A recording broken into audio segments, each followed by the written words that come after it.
Welcome back to the Comeback Era. This is part 3 of the divorce episode.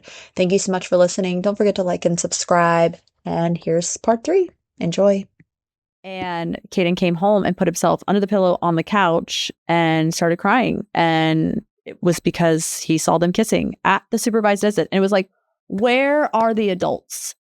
I don't care what you two do. You can go off, have 18 babies, move to the moon. I don't fucking know. I don't care. But just have some common decency and consideration for all the children involved that don't know what's going on. Right. And I understand, like, you know, she'd been divorced for years at this point, and then she was divorced, and then had something with her boss, and never mind. Yes. But she then had another child. Yes. And so her kids have had a amount of time to process their parents. But so I feel bad for them. They've had multiple men in and out. I don't even want to get into that. We're not going to get into that. But the thing is her children have had time to process that their parents' marriage is over. You guys, there wasn't even any ink to dry. Like, right. You know what I mean? Like, like you guys were still very much married. Like, sure, you had filed and whatnot, but like, So the point of getting to this is that if you went to take the kids to... If you really love the children that you are marrying into, you would be considerate over their feelings and the well-being. But also that requires emotional intelligence, and some people just don't have that. Right. But so what it comes back to also is that you went to take the kids to therapy, and you found out I remember you were like, oh my God, I tried to take them to therapy. Ryan must not have paid the therapy in the insurance bill. Yes. We don't have insurance. And then you called. Yes. And he canceled everyone's insurance. He was the only one insured. But his own. Yes.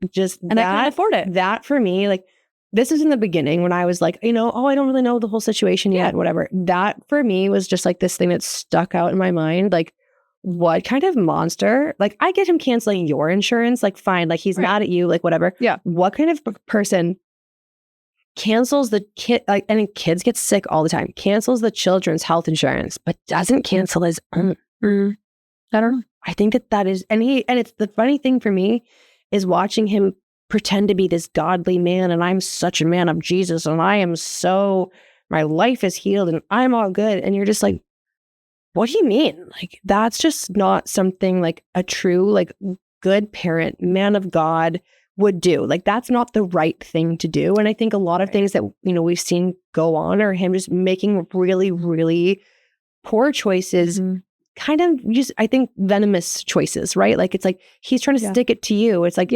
it's one thing to not pay for the tennis lesson, right? Like, there's multiple things happening along the way. Like, explain what you like. You asked him to pitch in for the kids swimming and tennis, and I mean, it did, and it was just. I mean, the tennis lessons were.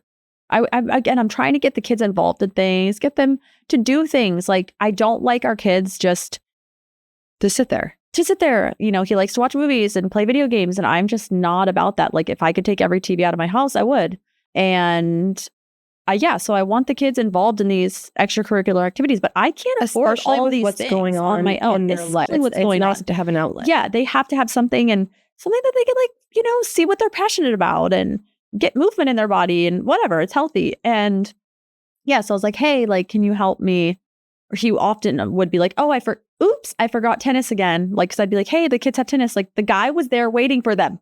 Yeah. I'm like, hey, they missed tennis again. So I must have not only forgotten. would he not take them. But then, yes, it was $50 a week. So it was $25, 50-50. So I was like, hey, $25. God forbid you have to send me $1. It's more about the principle. And so the crazy thing is that he doesn't pay for swim. He doesn't pay, which is I had to call and get his card added on, which I realized I was still paying for it. So the irony of all of this is that he was given the opportunity as a child to develop these skills and to become one of the greatest swimmers of all time. Mm-hmm. How selfish does a motherfucker have to be? And how vindictive does he have to be towards you to not allow his children who have his genes, who could be Olympic greats, to not afford them the same courtesy and opportunity to just like give them swim lessons, one just for safety purposes. I think because he believes in his mind, like he should be training them, but he also doesn't have the desire to. So then, yeah, he would always say that, but he wouldn't actually do it. Hey. And that's why I signed it. I literally put Georgia in like the ISR program basically on my own, and it cost me $600. And I did it because I'm like, that was the right thing to do. Right. Because it's like, I know he says he's going to do it, but he's not going to do it. So I had to just do it, you know? Yeah. I mean, yeah, it just like, that's the thing that is mind blowing to me. This guy is like, I'm such a family man and I'm so great and I'm such a man of God and I've never seen anyone baptized before. Right. Who's in the background of the photo of you being baptized?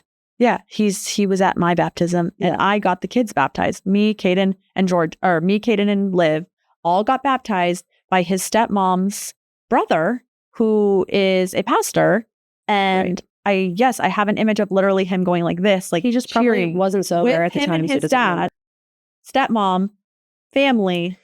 But it's just like this whole narrative that he's pushing out there, right? That he's trying to like say like, I am such a family man. I'm such a godly man. I am like father of the year. Yeah. And it's like, what kind of dad cancels health insurance? Right. And doesn't give his kids the opportunity to have a couple extracurriculars when, and I'm sorry, in a time where they could really use a distraction on something to like help them have an outlet for, get their bodies moving and get them feeling good in this really confusing time for them. I have no respect for that. Yeah, I think, and I've said it before, I think sometimes, and I hope that like, if you know, anyone's listening about like the takeaway from this is like, I know there is a lot of resentment and anger and all these things that like I had to sit in, but your love for your children has to run deeper than your hatred for the other parent. I love what you just said of a lesson for every parent out there who's listening. And it's such a lesson for every parent is your hatred for the other parent cannot supersede the love for your children. Right. Period. Because at the end of the day, like kids come first. Yeah. And like there's so many times like things will happen around at your house and like you'll just be like, you just bite your tongue because like. Yes. And speaking of biting my tongue, like a lot of people ask, this is something I learned when researching a lot about like personality disorders and stuff of like, how do you navigate this chapter going through a divorce with, you know, certain types of personalities? And there's something called the BIFF method, BIFF. And that is what I used throughout my entire divorce. And what does that stand for? It's BIFF. It's brief, informative, friendly, and firm. And those are the things you have to remember every time you respond to this person and not reacting. And one of those F's isn't for factual, because I feel like that would make sense. No. It's brief, informative, friendly, and firm. Okay. So you're not trying to create more of an argument. You're trying to always never react, be calm, and because every message was always an attack. And like, you guys, when I would see the Family Wizard app notification on my phone, I'd be like, okay, I'm going to take a few hours to look at this message because it's going to be something that I cannot react to. You know, like it's literally a mental note to myself constantly. And I literally, one of my girlfriends recommended as well, changing his contact is I literally in my phone had Ryan, stay calm. Like, stay calm, Kayla. We all need those affirmations from time to time. And I feel like it's such a good thing in a divorce to have that little affirmation to be like, remind you, stay calm, because these people are preying on your reaction. Right. They are preying on your downfall. They are preying on you to lose it. Mm-hmm. And that is going to help them. So again, for those listening, as much as you want to snap back, you know, respond, you know, retaliate, revenge, all these things. And this is where I had like my group of girls that I would just, when something would happen, I would go off. And they would just be like, Kayla, keep it here. Don't say anything, you know, don't react, because that's exactly what these people want you to do. Right. And it's so because everything fucking hard, you guys. It is so fucking hard. And I think that's where Caroline's like, in my other, my friends, my girlfriends, and especially Caroline sitting here, like, that's where they all dealt with it too. We saw all of it. It was like secondhand. Like, so they have all these feelings pent up because they got to witness me just we lived it with you, dealing with it and having to say, it's okay, Kayla, don't say anything, stay calm, And it's so hard because like there was all like he was constantly like putting on this show of like the PDA with the relationship, and then he's blaming you, and he's like, I've never been happy before, right? And finally someone loves me and I can be happy, and he even called her a school teacher. Like, she wasn't a school teacher, but I it's like this persona that he's creating to try and be like, oh, look at how like wholesome I'm now a man of God, and she's a worship leader, and she's a school teacher. Like, she wasn't. Right. Like, she just wasn't. Like, hey, what's your degree in, ma'am? Because it's not that. Like, yeah. And everyone in Gainesville knew that. And so, like, obviously I don't know her other than the few times I met her at drop-off. But, like, everyone in Gainesville knew that wasn't her job. Like, it's not a secret. Like, that's not your job. And that's why, like, again, like when he tells TMZ, oh, the town hates me. And because of the harassment and bullying of my ex-wife, which is... No, of Molly. No, he said to TMZ that You said of my ex-wife. Me, yeah, they were being harassed and bullied by me. Gotcha. And I'm like, are you kidding me? Like, do you want to see the 57 pages of text messages I have? Right. Like, I'm the one that's sitting here using the Biff method to have to talk to you because I am literally not reacting. Right. But I'm harassed. Like, it's just... And I think... It's just so bogus. You just have to remember, 1, pattern recognition. 2, what someone says is often a projection of what they are doing. You know what I mean? Right. So they claim that you got her fired. No. She didn't even start the job. That wasn't a thing. I wasn't even in town, first off. I didn't even know she had the position, second off. And because she wasn't a teacher. No, she was getting a position supposedly as the assistant preschool. She was a substitute at the Christian preschool. Yeah. My kids do not go there. They had gone there years prior. I took them out after COVID and put them in a neighboring school. And yeah, she became a substitute assistant preschool teacher. It's a daycare. Yeah, I think a lot of people in town, I mean, so again, it's a Lutheran daycare. It's just like classic case of like lying on a resume, like to that's that. Like, I understand why, like, lying to the press to like make it seem like there's this whole well, I think Ryan didn't know. On. Ryan, to give Ryan credit, he probably didn't know. He probably like, oh, she's a kindergarten teacher, and it was like, oh, look at kindergarten teacher. I think Ryan fabricates things. We know this. What? Yeah. Really? Yeah. I'm like, oh my God. Ryan strikes again. But yeah. I just can't. So no, I did not get her fired. I could literally sue her for defamation for that because there is tons of facts I could have, witnesses come into play with that. I had no idea she even had this position. I even have a text message that she sent to one of her best friends that got back to me because the whole town basically was on my side because they know the truth and they can't stand that they know the truth. And that's why it feels like harassment. Am I going to, she says to her, one of her ex-best friends, do you think that, me dating Ryan is going to get me fired?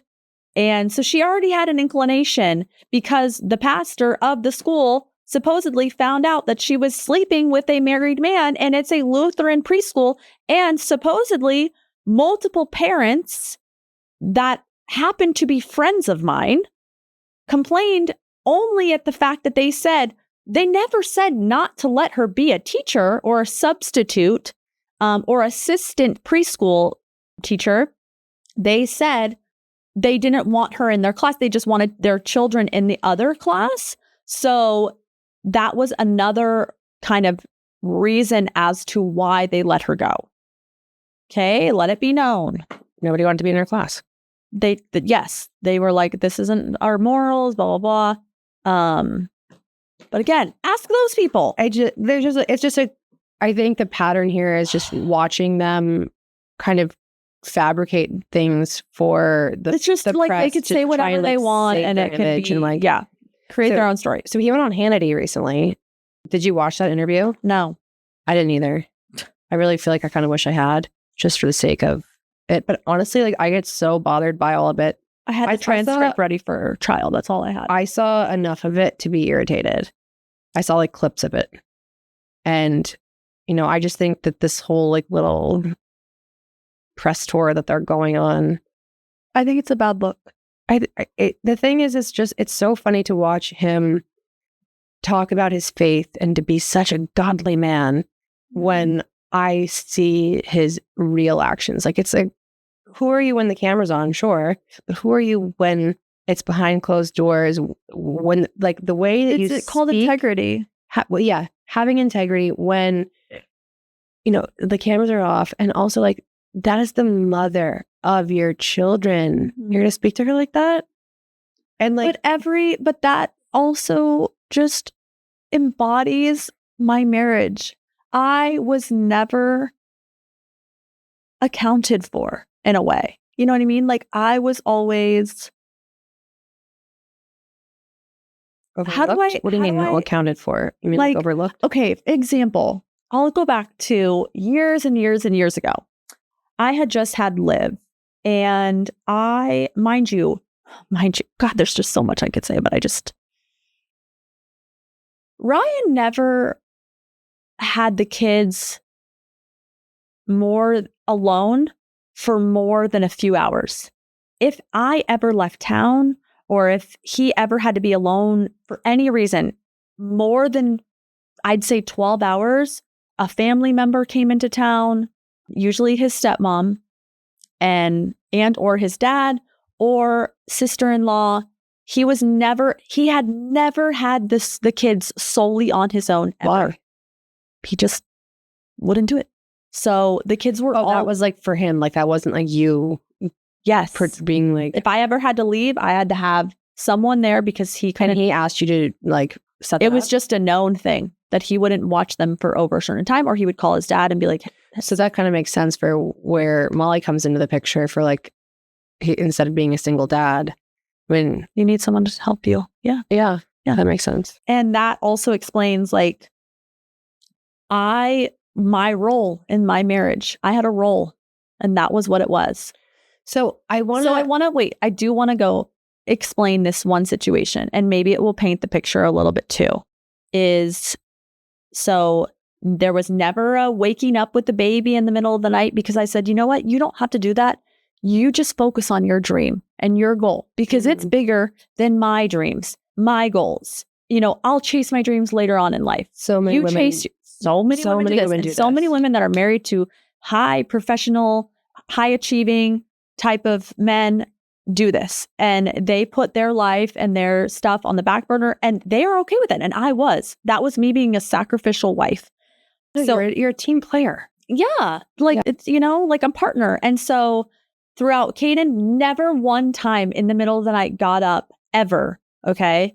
With Liv, I slept in another room for 6 or 7 months. I slept in another bedroom with her so that she would never wake him up while he was training. And Georgia, I was literally blacked out by this point. So I don't remember. From trauma. But so he goes and does an interview, and this was shortly after Liv. And mind you, Liv was my worst baby. Obviously I love my children with every fiber of my being. But Liv, me and my stepmother-in-law can attest to this. Like, I hired a sleeping coach. I tried all these things. She had really bad reflux, and she didn't sleep through the night until she was 1.5 years. So I literally felt like I had psychosis at points, because I was so sleep deprived, getting ready for what was going to be the next Olympics. Also the pressure of, like, bouncing back, looking good, being on camera, all these things. Like, sadly, that stuff matters in Well, and also, like, that is your job. Like, you were a very successful model, and I think my body was my business for so many years. So here I am, like, trying to work out, I had 2 kids in diapers, my husband sleeping in another room, also dealing with the drinking and all this stuff. And I'm like, okay, she can't wake him up because he has to train and he has to come back and then he has to train again and all these things. Anyways, Kayla, shut up. He went to go do an interview and they said, you just had a baby. Your wife just had a baby. How is that going? Tell us how hard it is to be sleep deprived and train for the Olympics. And he went on in this interview saying, oh my gosh, I'm so exhausted, like getting up in the middle of the night. He painted this entire picture of how hard it was for him to be up in the middle of the night while training for the Olympics. Did you ever say anything to him about it? This is why I'm trying. He came home and I said, are you kidding me? You just gave an entire interview about how hard it is and you have never woken up with our children once. Like, God forbid he give you a little bit of credit. God forbid you say, you know what? I don't even have to do it because my wife holds it down. Right. My wife lets me sleep twice a day because I go to practice and early in the morning, I come back, she makes me lunch, she makes me breakfast, she makes me dinner, and I get to go sleep while she does it all. Yeah. You couldn't take 5 seconds to say, my wife has been given me the chance to not have to wake up at night with my baby. Give you a little bit of credit. When she couldn't sleep through the night, like I was dying of sleep deprivation. And it's funny because like I hear him a lot now, like in the press, talk a lot about how. So he's doing this now. It's all to get back at me. Hold on. In the press now, he's talking a lot about how like, oh, she never like believed in me and she just put me down. It's like, okay, one, that those, I trust actions, right? Like your actions are somebody who absolutely believed in him. Right. And you believed in him. Like, and I have again an album of all the posts and things I written to him. It's not about what you post on Instagram. It's about the way you show up like in real life. I'm just saying like just multiple examples of and I like know notebooks I'd write. Right. But like that, like one, yes, you're showing the support on social media, but sometimes people just do the fluff on social media, but you were doing it in real life is what I'm saying.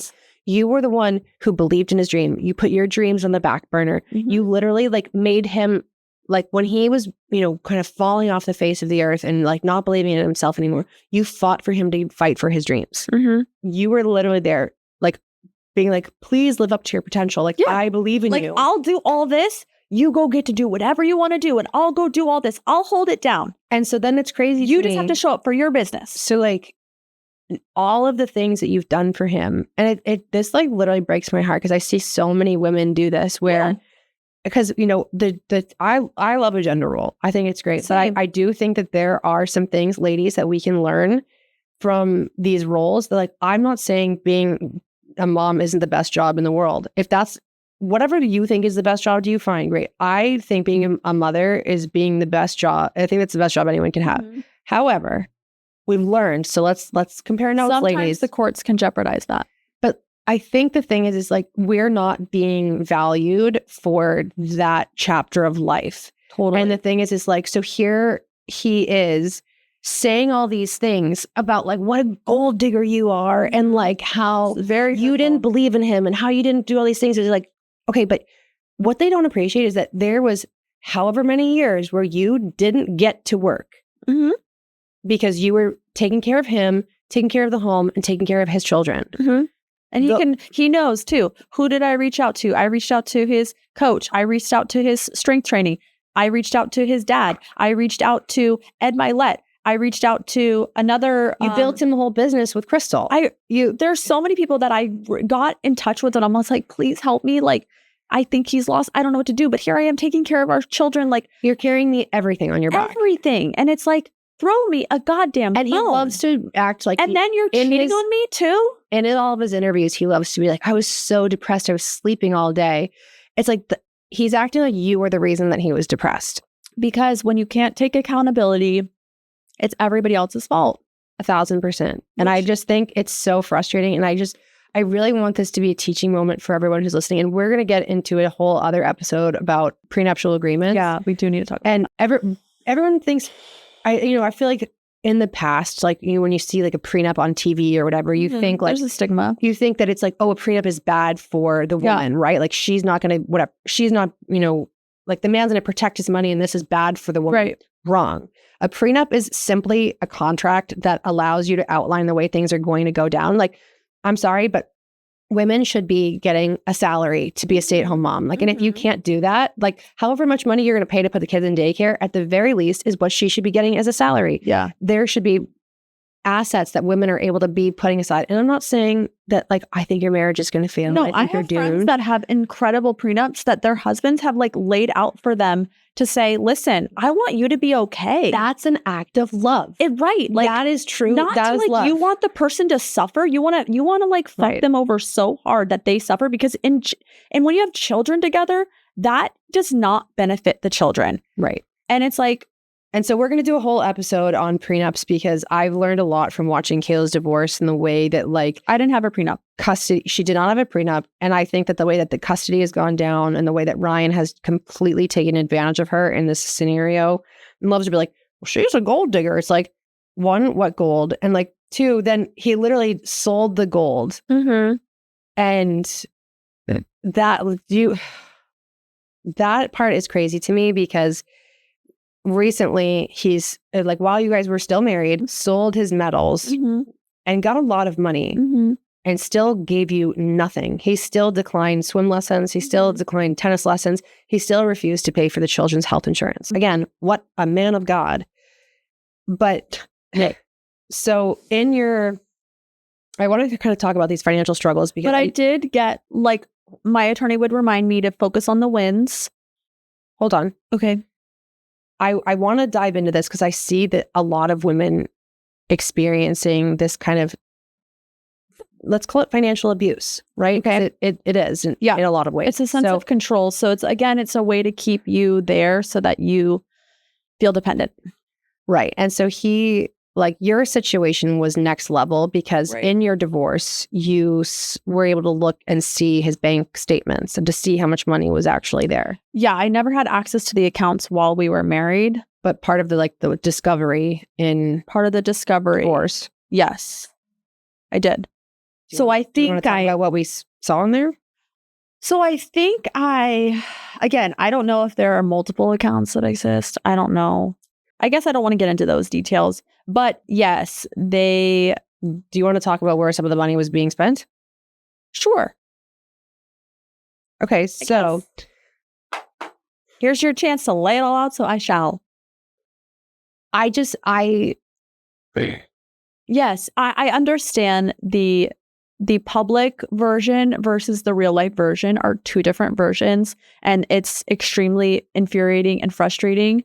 Because I would think that somebody would want to make sure the mother of the children is financially stable. I also think and not have to work to the bone to do it all on her own. Also just to help you out with maybe some childcare because so you could work. Yeah. You know I was paying for everything. Yeah, I was paying for the school myself. Luckily, I'm not even gonna. Yeah. I got reimbursed by some of that by the school. Yeah. Because I was like, I cannot. It was wrong. And the thing is but mind you too, I made a lot of money. I did really well the year that he got in an accident because I had to work so hard. Because you were being a team player and then he held it against you. And then he held it against me in court. And this is where the court system is so fucked up. But they basically were like, oh, look how much money you made. It doesn't matter if he was bedridden or couldn't help or yada, yada. Because, you've done it once, you can do it again. The thing that's crazy to me is because how much did he sell his medals for recently? He sold a few medals and then the flags that I had made for him. But I don't think he sold all 4 of them. But it was right under 400,000. Right. So I love how it worked the year that you did well. Yeah. That's being taken into consideration. He was trying to use that as my income. But then saying I made more than him, I have a job, he doesn't have a job. Hold on. That number is taken into consideration, but the literal balance in his bank account is not. No. And then because it's crazy. It's considered an asset prior to marriage. So I don't really care. I agree. And trust me, that's why I tried to fight. That's why the divorce lasted so long, because I was like, listen, these medals were earned prior to the marriage, but that doesn't supersede the well-being of the children. It's not about me. Take me out of it. Because like he could literally pay this, like, you're not out there directly. You're not out there. You're not out there getting fake boobs. No, like some people are. I'll let you guys fill in the blanks. Yes, he did pay for some fake tits. Some people are out there getting fake boobs paid for by this necklaces, bracelets, new car, new necklace, furniture, new car, new rental there to was live in. A lot of Hobby Lobby purchases. There Hobby Lobby. $700 here at Hobby Lobby, $700 there at Hobby Lobby, $800 there at TJ Maxx. Like a bank statement does not lie. Okay. Yeah. And you're not asking for those things, but you're asking for a fair playing field. Yeah. To be able to work, to provide for yourself, but also like he's allowed to go like drop the kids off. He's traveling for work. So he dropped the kids off with you and called it 50-50 parenting in May. And he had the children for 4 days, 4 fucking days. And Kayla had work plans. So she had a huge, like showing thing happening at work at that time. Like there's a parade of homes, like all these things happening. And he didn't give 2 shits. His work schedule is fine. And she just has to take the kids. And if she doesn't, she's a bad mom. But when she asks for that same courtesy, she's not given it. Yeah. And I just think the double standard that happens in these relationships and marriages, especially in yours, is not fair. And I think as women, like I'm not just trying to sit here and like, air the tea, even though this, there is a lot of tea here. But I think that there's a lot of lessons for women in this because the system is broken and there needs to be, and I don't know how to fix it. It's really broken. I don't know how to fix the system. It's outdated. For the courts to look at what you made 2 years ago, 3 years ago, and then not base any of his financial, like he could have used that money to help pay off the HOA. He could have used that money. He did. He gave $5,000 towards the balance of it. He could have paid the whole thing, kid. Yeah, he could have. It was just under $400,000. The money that he spent on her boobs. It was boobs, Disney. I mean, all the things like traveling. But like the thing that's so disgusting to me is that he paid more for her boobs than he pays you for a whole year of child support. Yeah. Like that is disgusting. Yeah. Like tits should not cost more than your 3 kids for an entire 365 days. That is wrong. And nobody's holding this guy accountable. And he just gets to walk free and say, I'm such a godly man and I'm so great. No, you're not. Yeah. No, you're not. And you know what? I'm sorry. I'm pissed about that because you left your kids and I'm like getting so mad. I'm so mad at him because like I see the way that your kids are hurting. And I see the way that you leaving them and abandoning them hurts them. I see that. And I see the way that they could use a swim lesson and they could use a tennis lesson. And Liv would love to be in a dance class or a cheer class or something. And you don't help out at all. And I think that that's so fucked. And there's no daycare so you can work. Like there's no way you can succeed. It's like he literally wants you to fail. But I will. And nobody is doing anything about it. Right. And it's so infuriating that like he just gets to get away with this, that he just gets to go, she gets to go have new giant tits and she gets to go furnish this house and like they're playing house and everything's so fun and he gets to be the fun uncle who takes the kids to Disney World every other fucking week. And you're just like, hey, who wants mac and cheese and wants to play in the sprinkler in the yard? Like, it's just fucked. It's not fair. And it just like makes me go insane that I don't know how we fix the system. I don't know how we do it, but it's just so wrong. We can't fix the system, but you know what? Somebody's going to. That's where my faith comes into play. Truly. Like that is where my faith comes in because I know that God will not let me fail. And they can say anything they want to say. They can pretend, they can narrate, they can create, but the truth is the truth. And like, that is where like one day, and I've said this so many times, one day, and I feel this is where my empathy comes from him and both her. One day they are going to have to face something that we do not want to face. We will not want to face. And they have to sit in that. And Kayla, you don't deserve this. I understand. I do understand. And I agree. But I will be blessed. In the end, I will be blessed and my children will be blessed. And I have to have faith and know that God has something better for me. I had the bravery and the courage and the faith to walk away. And the Lord has provided for me the entire time. I can't believe that. I have paid my bills solely on my own while raising these children on my own. The Lord has provided for me. That is crazy. Yeah. And he will continue to do that. Like, I don't want to, like, he wants me to break and he wants me to lose. But at the end of the day, like and I am so much better off without it. And I will have a beautiful life. I will have a beautiful love story. My kids will survive and they will thrive. And is it going to be hard? Absolutely. Is it going to be like really difficult? Yeah. But I have to have faith that everything is going to work out how it should. And I wish them well. I really do. I know you do. And I really do. It's like, you don't want to be with Ryan. Like, and I know that like you wish him well. I think like all I've wanted is the truth. And the whole time that I've remained silent, I've wanted the truth. That's it. That's all I've asked for.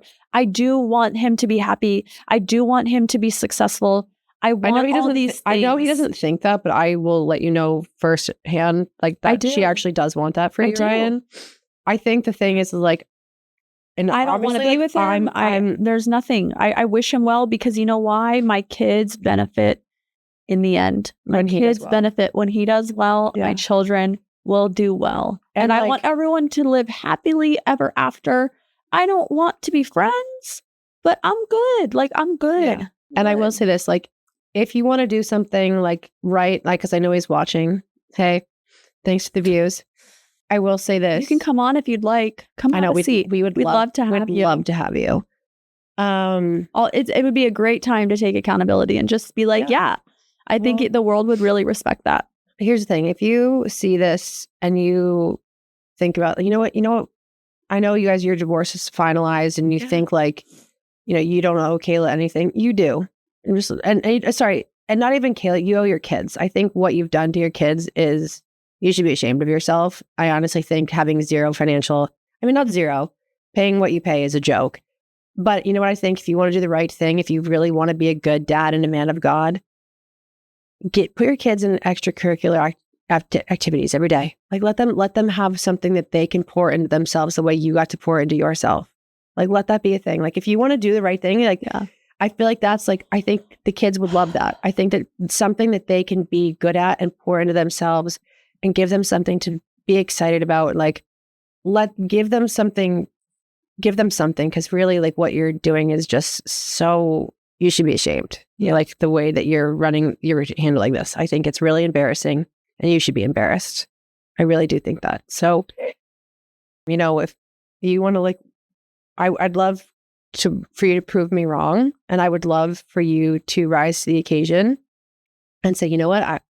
That's kind of fucked up. It's not about Kayla. Like you want to burn Kayla. Like, oh yeah, she's fine. She's strong. You can't touch her. Yeah. Take me out of the equation. The thing is like you're hurting your kids and what you're doing to these kids. Like I see firsthand the way that they act out. And I see the way that firsthand that they like so desperately seek your approval and the way that they just want you to like see them and notice them. And like, it breaks my heart. Like it really, like I've grown to like know and love these kids. And like, it makes me so sad to watch the way that you have really just kind of dropped the ball. And I believe that you have a good heart somewhere in there. And I think you could do the right thing. So, you don't have to give Kayla any money, but I do think your kids need more from you. And I think that that's what's fair and what's right. So I'll let you do with that what you will. But I think your kids deserve more. Mm-hmm. Well, thank you. Since he's listening, because I know he does. So just a moment to get my 2 cents in, because I never want to talk to you in real life unless you're, of course, on a podcast, which I think would just be hilarious, honestly. I think it'd be a good spot for him to have some accountability. No, I think it would be good. Like everybody wants, I think I'm a little delusional and thinking that he would ever come on this podcast. I don't know. It'd be ballsy of him and it would be like, be a man. I think. And just take real accountability, like, and mean it, Yeah. And it would be a good thing for my kids to see, just accountability. Yeah. Apology. It brings me back to like the idea of like, the time you sent him the tennis video. Oh yeah. So like Kayla was trying to, co-parent. She's like, because I'm always like, I feel like I was always saying like, hey, like throw them, but like there's needs to be this thing where like all of the drama gets put aside because it's for the kids, right? Yeah. Yeah. And so like there was one time where you put out an olive branch and you're like, here's a video of the kids playing I literally tennis. didn't say anything. I took the kids to the tennis lesson for the first time and I was like, oh my gosh, like our kids were doing so good. I was like, you guys are actually like good. So I took a video of them playing tennis and I sent it to him. No words. I just sent the video of their first tennis lesson. That's so proud just of them. parenting. And he literally was like, I'm blocking you. We need to talk through the court app only or something. And I was like, he said, no texting me or something like that. And I said, I'm not. I just sent a video. Like relax. Nobody wants you. I'm like, not. I don't want to talk to you. Like, like you're just trying to be like, hey, our children, they still belong to both of us. Yes, I'm just trying to include you. Want to do this. Like, gosh, do you get it through your head? I think like, but so he blocked me. Yeah. So I wouldn't talk to him. And I'm like, I'm the one that made us talk through the court app also. Yeah. Again, I think the whole thing is just really crazy. And my heart breaks for you because I see how hard you're working. Thank you. To build a good life for you, for your kids. And it's hard. And it's hard when you're getting literally no help. Like you can't feed your children with the money he's contributing. Like that's I mean, that's what it does. It buys groceries for the month. It buys groceries for the month. That's literally it. There's no room for anything else. Yeah. And I have 2 dogs to take care of. Oh, don't even get me started on the 3 dogs. children. What? Wait a minute. Do you have the message about the dogs? Because I think I have it. No, I think I have it. So not only are there there's 3 kids involved here, right? Wait, see. Hold on. Okay. So he's not contributing for anything financially. And then this part, like, Ryan, what is wrong with you? So blah, blah, blah. No, you want me to contribute to you. I pay half of all the kids' things and everything when I have them, which is 50-50. Like, just not true. Like the number is just, that's not true. He goes, those dogs, I want nothing to do with. If you cannot afford to keep them, sell them. Molly and I have kids and a dog. He meant like we have a dog. Yeah, like her dog. He just is like, this is my dog now. Yeah. The dogs that he purchased with you. Mm-hmm. Like, I'm sorry, dogs are not inexpensive, and you have 2 of them. Yeah, and they eat a ton of food. Again, and then it goes back to the pattern recognition of some people just want to wipe the slate clean and start over. If they can start over or go to a new place with a new person, new people, they don't have to be who they are. It's blatantly obvious on my end. So I think that's that. I just get so hot and bothered. And I'm sorry for getting emotional, but it's just like, as your friend, it's really hard to watch it go down this way. And you know what? I hope in 1 month, 6 months, I hope I'm saying, would you look at that? We turned a new leaf. Like, I would love nothing more. Like, I'm rooting for him. You're rooting for him. Like, thing is, it's like, go marry Molly. Go be happy. Like, that's not what anyone's upset about. It's just like you showing up and being the dad that these kids deserve. Like, I think that that's what's fair. I think that that is like all anybody wants. Like, I would love to be like, well, you know what? I spoke too soon. And, he's really turned a new leaf. The things are better and he's better. And I would love nothing more than that for your children because they deserve that. They're good kids and they're having a hard time. And, they're kids. They're resilient. Yeah, they're resilient. They're doing it. Kids are strong and we'll just make them have more resilience and grit. Hey, you know what? You got to have a little flavor. You got to have a little trauma to make you funny. Yeah. You know what I mean? You got to be cool. You got to be strong. Favorite comes from. Yeah, same. But yeah, it's been a really hard season of life, but you've handled it with such grace and such class. Thank you. I'm really proud of you. Thanks. So what's next? You dating at all? God, no. Hey, you never know. Your husband's he's getting divorced and married in the same year. So I don't know what you're up to. No, I do know what you're up to, but it's like a podcast. No, I dated, that went south. And here also another thing, a big takeaway I would want to tell our listeners is, what I highly recommend, don't date while you're going through divorce. Just don't do it. It's not worth it. I know you want to like have a little fun, spice up your life, you know, get down and dirty. I get it. But, you know, it's really not worth it. You get emotionally invested and you are in a really vulnerable place. I mean, that was for me speaking. I was just too vulnerable that I couldn't see clearly and I lacked boundaries. And I just believe that when you are going through a season like this, you need to date when you are mentally capable of taking it on and you can show up as yourself. Like, not to say that I wasn't myself, but I feel like that's just too vulnerable. And you were too vulnerable. Yeah. But I will say this. I think that person came into your life to get you through your first Christmas, if I'm being honest. I know you've said that. And I think having your first Christmas, like, would have been, I just think like that's a hard thing to do. Like, you know what I mean? I think like, if you didn't have that little bit of excitement. It wasn't ideal though. It wasn't ideal, like, sure. But I think like the thing is that I think you needed a distraction from everything that you had going on in your divorce. And I think he really did that. And I think it gave you a whole other perspective of like. And it showed, you know what? That relationship showed me that like I can love again. Yes. Yes. And that was such a nice feeling. Like, that's another thing. Like, to go through what I went through and to have somebody look at me and be like, you are incredible. You are beautiful. You are funny. You are smart. You are hot. You are sexy. You are all these things. And like want me and pursue me so hard was so attractive. Yeah. And that's what Army Boy was for me. It was like, I was like, oh my God, like I am capable of loving. Yeah. Yeah. And to like be able to like the feelings of feeling in love is a drug. It's intoxicating. Mm-hmm. It's all the things that you would want when going through something so horrific, but I don't think it's a good thing to go through. I don't think we talked about this morning where like I think it's nice when you're dealing with something like a massive breakup where like you really feel like so, and like my experience in the past was like that I was so heartbroken from someone else in the past that like I really wasn't able to move on from them. Yeah.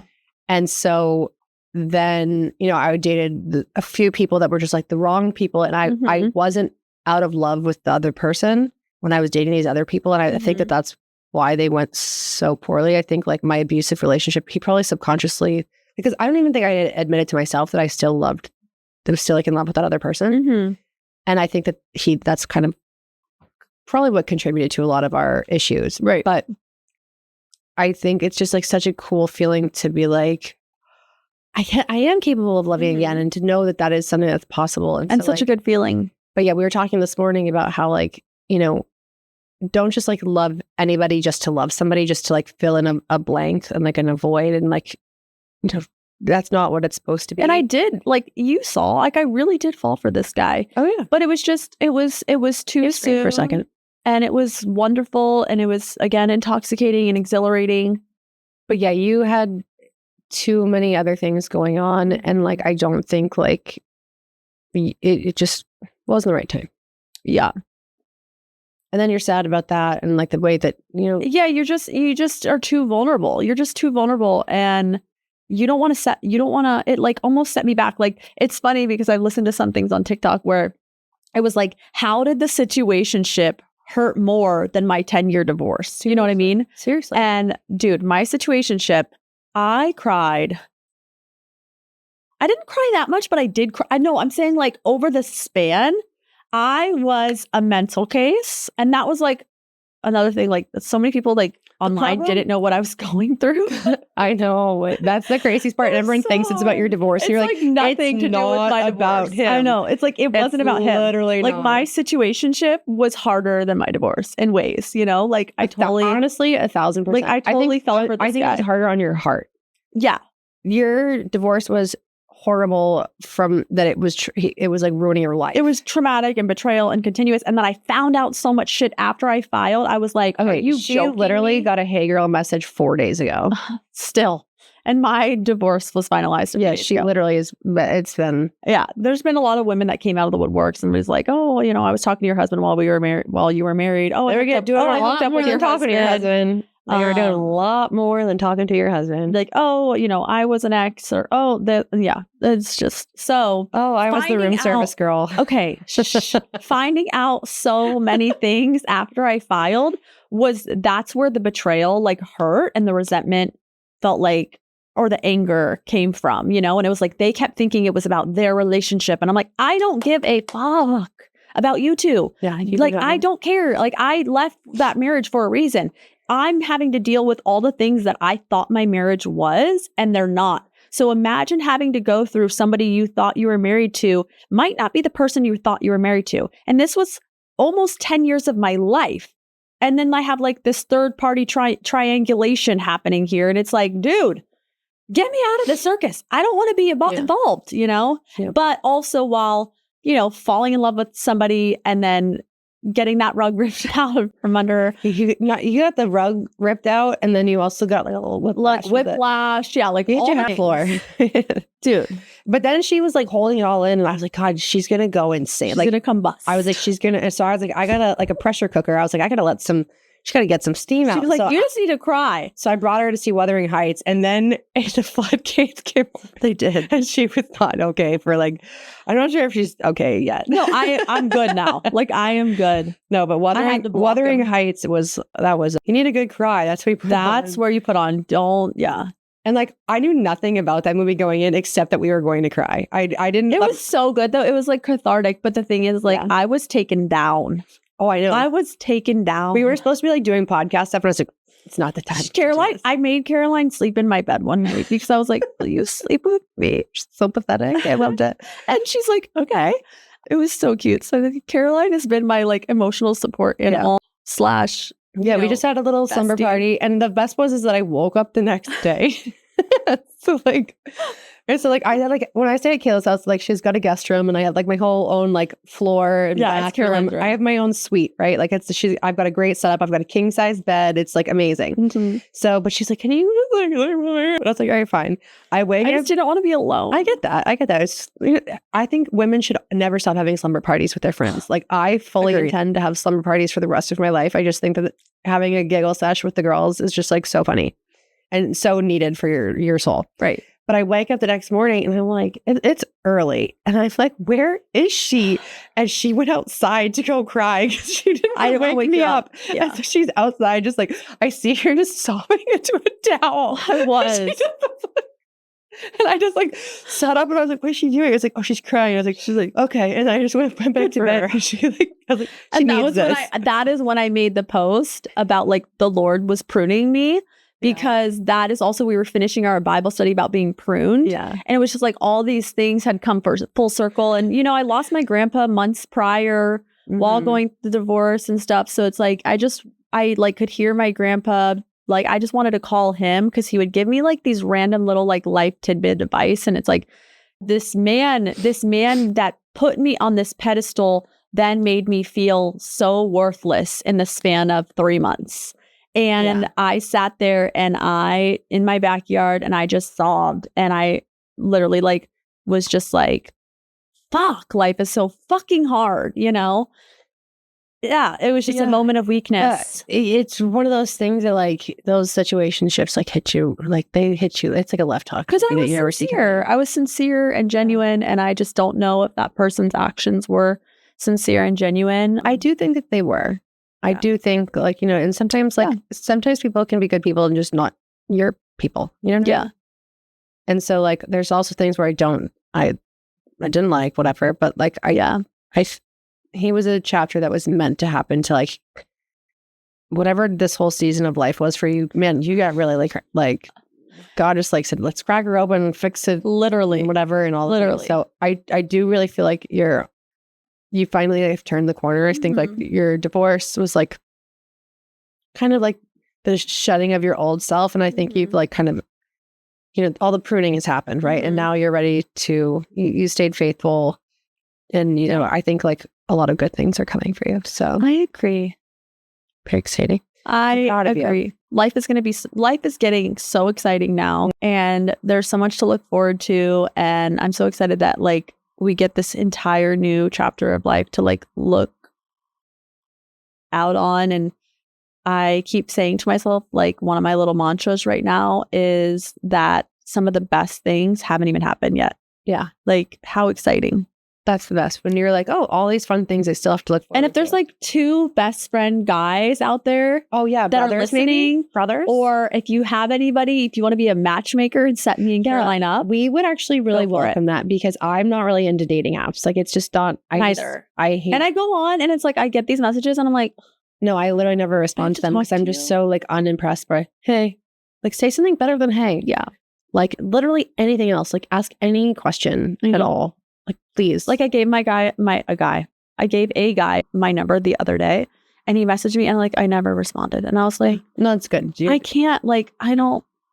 Yeah. So honestly, we would love to be set up. So if you've got a cute brother, friends, like whatever. We have high expectations, but. Meaning high as in I'd like him to be tall, please. I'm 5'10". I get to be picky about it. Leave me alone. Yeah. But yeah, no, just set us up. Kayla is ready to mingle, and I feel like you're more ready than I am somehow, even though I'm ready. I don't know about that. Yeah. I have a hard time trusting people and letting them in. Yeah. But what can you do? So that's it. Kayla's divorced. Kayla Reed. Welcome. Kayla Reed, yes, I'm back. Welcome to the comeback era. Okay, this is it. I don't want to talk about this anymore. Yeah. I don't want this to be a thing. I don't even think I want Ryan to come on. I know we joke about that, but I think that's like, hey, the past is in the past. The past is in the past. I don't like to relive the past. Never. I want to seriously give myself a lobotomy and like that can be arranged. It's gone. I don't ever have to talk about it again. And like, let's focus on the future. Yeah, I really think that this was like your final like thing to like close out that chapter of your life and this hard season that you've been in. And I think like having this like last bit of like, you get to speak your truth, you get to like shed some light on the reality of what's been going on. And like, I mean, what has been happening is, or what he's been saying is happening wasn't the full story. Right. So I think now that all the full story has been said, you got to like speak your truth. And now I really feel like chapter is closed. Yes. Like chapter's closed. That book is closed. It is like this dust. And I really feel that about you. I feel like you needed like one last thing to just kind of like, it was like the final touch. And now you're officially Kayla Reed, ready to go take on the world again. Officially official. I got to get my license changed. I just got my passport updated. So I got to do all the little things, but that's the worst part. You know what? I might never change my name because of that. When we get there. Thank you so much for listening, for being a part of this, for giving us space to speak our truth, to tell our stories. And I hope that you can kind of learn from these. I hope there's something like, whether you're entertained by the gossip of it all, or, you take something out of this that hopefully helps some women kind of step into their power and, how to advocate for themselves differently. So, and I hope that Ryan, listening to this, helps out his kids. Put them in some extracurriculars. That's all I'm asking. Like, I'm really not asking for a lot. It's just like, let him be. Okay. Yeah. Just let him be. Okay, God, thank you for providing ways for Kayla to provide for her family and her children. So, Jesus' name we pray. Amen. Amen. Amen. Thank you guys so much. See you next week. Thank you for coming back. Bye. Come back here. Bye. Bye. Bye. Bye. Good Lord.